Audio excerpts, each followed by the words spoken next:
उसको पता है कि कांग्रेस जो कहती है वो करती है। और राहुल गांधी का एक संदेश हमेशा देखा गया है कि छत्तीसगढ़ में वो बोले थे कि आपका धान 2500 रुपये कुंटल खरीदूंगा, तो उन्होंने 2500 रुपये कुंटल सरकार बनते तुरंत आदेश दिया कि 2500 रुपये। देवरिया लोकसभा क्षेत्र के फाजिलनगर विधानसभा में कांग्रेस पार्टी के पिछड़ा मोर्चा के प्रदेश उपाध्यक्ष मुक्तेश्वर कुशवाहा के द्वारा इंडिया गठबंधन के प्रत्याशी अखिलेश प्रताप सिंह के पक्ष में वोट के लिए गांव-गांव में जाकर जनसंपर्क किया जा रहा है। सुनिए इस पर उन्होंने क्या कहा। क्या कहेंगे? मैं आपसे इतना ही कहना चाहूँगा, इस बार का चुनाव न भाजपा लड़ रही है न कांग्रेस लड़ रही है। यह चुनाव आम जनता और मोदी जी के विरोध में चल रहा है। आम जनता लड़ रही है, मोदी और शाह के विरोध में लड़ रही है, और आम जनता ही रोड पर आई है।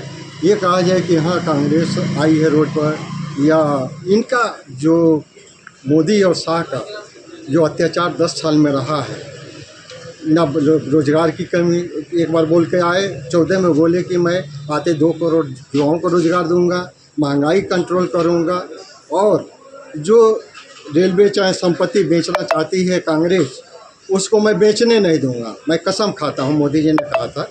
लेकिन एक चीज़ आप देखेंगे, उस समय मोदी जी ने ये भी कहा था कि केवल मेरे को 5 साल दीजिए, 5 साल के बाद से हमको नहीं चाहिए। लेकिन 60 महीना वो मांगे थे।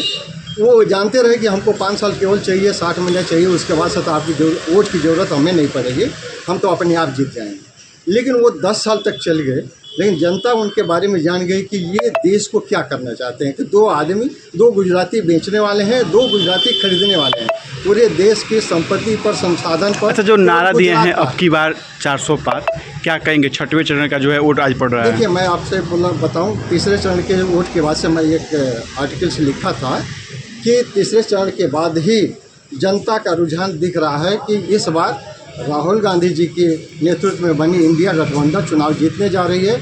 और ये माननीय श्री नरेंद्र मोदी जी के गठबंधन एनडीए जो है वो चुनाव हारने जा रही है। इन्होंने 400 पार का जो नारा दिया था वो बिल्कुल सही दिया था, गलत नहीं दिए थे कि 400 के पार जो वोट आएगा, सीट मिलेगी, वो हमको मिलेगी। तो 143 सीट वो पाने जा रहे हैं, 400 सीट तो इंडिया गठबंधन पाने जा रही है। उनका नारा गलत नहीं था, वो नारा बिल्कुल सही दिए थे। अच्छा, राहुल गांधी ने ये कहा है कि सरकार बनती है तो हर महिलाओं के खाते में जो है 8,500 रुपया और नौकरी दिए जाएंगे। तो क्या लग रहा है कि जनता उनकी बातों पर विश्वास करके जो है वोट 1 जून को डालेगी? देखिए, जब आदमी त्रस्त रहता है, झटका खाए रहता है, दूध के जला आदमी मट्ठा फूंक के पीता है, तो जो जनता एकदम 10 साल में त्रस्त है, तो उसको पता है कि कांग्रेस जो कहती है वो करती है। और राहुल गांधी का एक संदेश हमेशा देखा गया है कि छत्तीसगढ़ में वो बोले थे कि आपका धान 2500 रुपये कुंटल खरीदूंगा, तो उन्होंने 2500 रुपये कुंटल सरकार बनते तुरंत आदेश दिया कि 2500 रुपये कुंटल धान खरीदा जाए। तो वो सब लोग जानते हैं। वही चीज़ कर्नाटक में हुआ कि वो कहे थे कि हम आपका कर्ज माफ़ करेंगे, आपको ये सुविधा देंगे, वो तुरंत मिली, महिलाओं को मिली।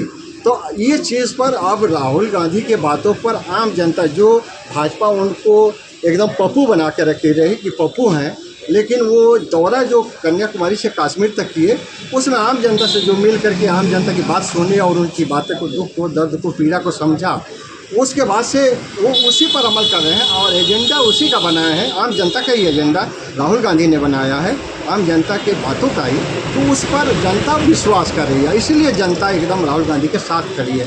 वो चुनाव कहा जाए कि हम लड़ रहे हैं, जबकि कांग्रेस के पास पैसा नहीं है। कांग्रेस आज एक वोट एक नोट के सिद्धांत पर चुनाव लड़ रही है, जबकि मोदी जी की सरकार पैसा पानी की तरह से बहा रही है। तो एक आप सुने होंगे कि जब आज़ादी की लड़ाई चली थी, चुनाव हुआ था आज़ादी के बाद से, उस समय एक नारा दिया गया था, एक तरफ कांग्रेस लड़ रही थी, एक तरफ राजा महाराजा लड़ रहे थे। उस समय कांग्रेस ने एक आवाज़ दिया था कि दही चूड़ा राज का, वोटवा सुराज का।